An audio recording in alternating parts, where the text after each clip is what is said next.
In this lesson, we are going to learn to solve inequalities using addition or subtraction. Now, when we go to solve inequalities, we'll follow the same SAD-MEG method as we do for equations, but there are a few things that we have to keep in mind.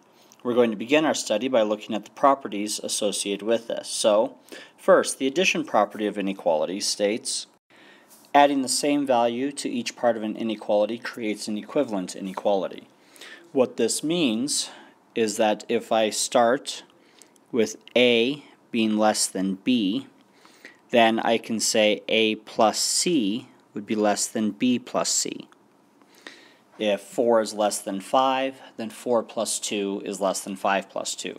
And this will work for any appropriate inequality symbol that's used with our less than, greater than, less than or equal to, or greater than or equal to. Next, the subtraction property of inequality is nearly identical to the addition, and it states that subtracting the same value from each part of an inequality creates an equivalent inequality. So if A is less than B, then A minus C is less than B minus C. And again, this works for any appropriate inequality. So let's get some practice and try solving a couple using addition and subtraction. So let's begin with G minus 8 and 41/100ths is less than 7 and 21/100ths. This has subtraction, so again going back to our SAD-MEG order of operations for solving. I see subtraction in here, so I undo that by adding that equivalent value to both sides, which according to our addition property of equality, we are able to do. So that leaves me on the left with G, and it is less than or equal to, starting from the left, 15 and 62/100ths. Now, in solving equations, typically we have to go through and check our answer. In solving inequalities, most of the time we are going to graph our solutions. So, in the center of my graph, I put my value of question. In this case, it's 15 and 62/100ths. I am then going to use a closed filled-in circle because it can be equal to, and I want values that are less than this. Less than, of course, moves to the left. So anything to the left of this value should work. And value that's convenient to check, just so that we do it, would be 10. Let's go 10 minus 8 and 41/100ths. That's 1 and 59/100ths. Is 1 and 59/100ths less than or equal to 7 and 21/100ths? And the answer is yes, it is. Next, t plus 3 pi has to be greater than 5 pi. So, looking at my order of operations, do I see any subtraction or addition? And yes, I have addition here. So, according to subtraction property of inequality, I can subtract 3 pi from each side, each part of this inequality, and that leaves me with t being greater than 2 pi. So again, on my number line, in the center I'm going to place 2 pi.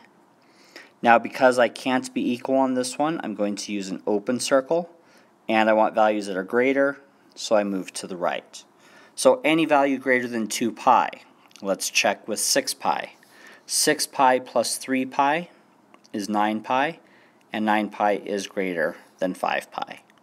So we simply solve the inequality as if it were an equation, but bearing in mind that we are going to be graphing our solutions and that we're not finding a specific value, we're finding that border number.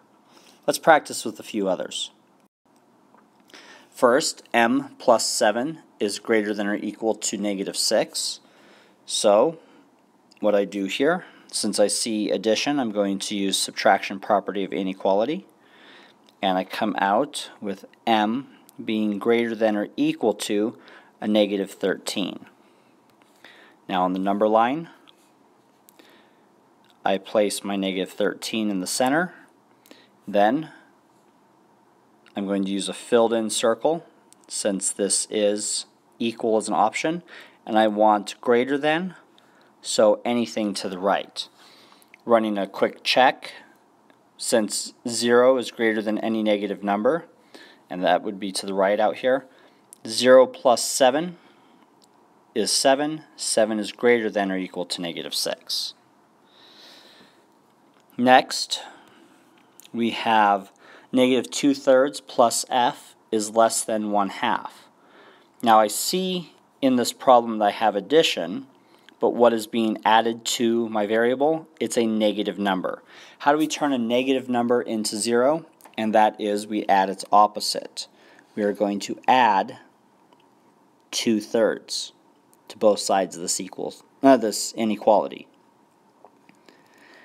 That leaves me with f being less than 2/3 plus 1/2 is 7/6, or if you would like, 1 1/6. Now graphing this, I place my 7/6 on my number line.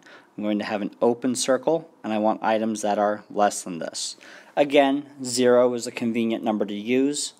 Negative 2/3 plus 0 is a negative 2/3, and surely negative 2/3 is less than a positive 1/2, since every negative number is less than every positive number. Now, how can we use this in application outside of mathematics exclusively, but in the real world? Let's say an NHL player at some point during the season has a total of 59 goals for that regular season of play. How many more goals will he need to score to match or beat the record of 92 regular season goals? So what we're going to do is break this down by pieces. First, we know that this person already has 59 goals. And we're trying to find out how many more will need to be scored. So I'm going to use the variable g, and to that I'm going to add what this player already has. Now, this is going to be in comparison to the record of 92 goals. And I want to have this player match, so that would be equal, or beat. To beat it, you're exceeding or you become greater than. So we have our inequality of g plus 59 has to be greater than or equal to 92. Now that we have our inequality, we can go through the process of solving it.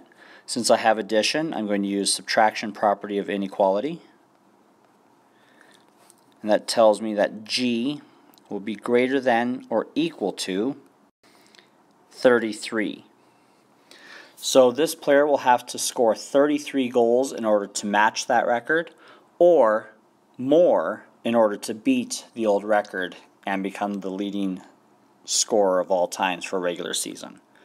So we can use inequalities to describe the world around us, and a lot of the things that we're doing are the same process of solving equations when it comes to addition or subtraction. So get some practice with these and be ready to use them in both math and the world around you.